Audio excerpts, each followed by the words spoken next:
Olá, pessoal. Hoje nós vamos falar sobre comissões parlamentares de inquérito.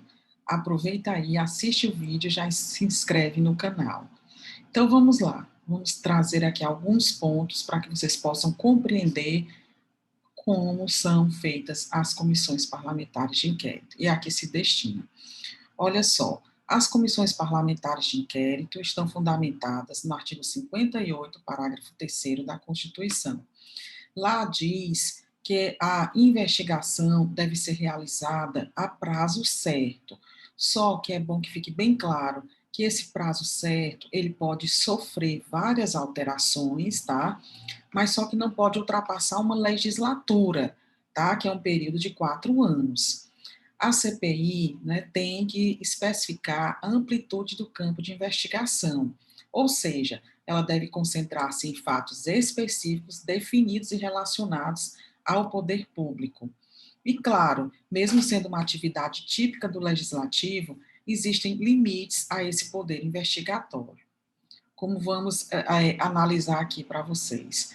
Então, quais são os requisitos? O que é que a Constituição diz que tem que preencher para poder realizar uma CPI?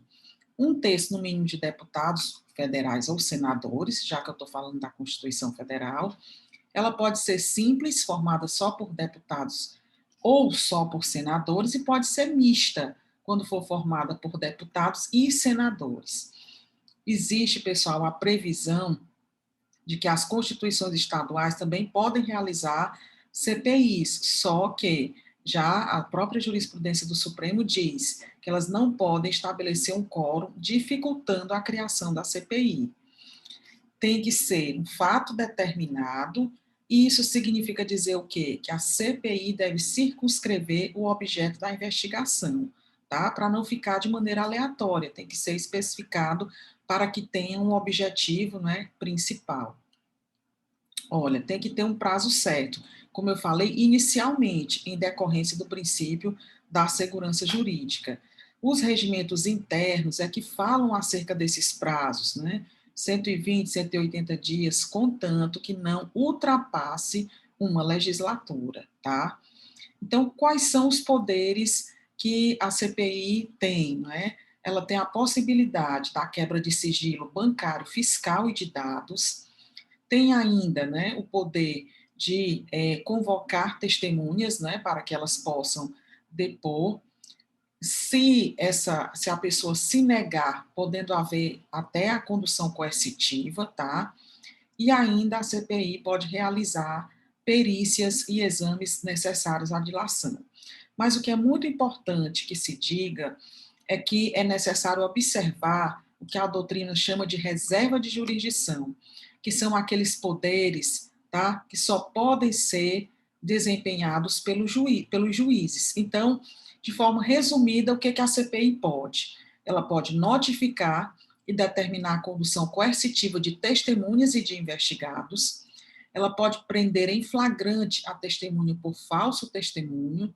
Não pode prender em flagrante o investigado e nem o convidado, porque eles não prestam compromisso, tá, pessoal?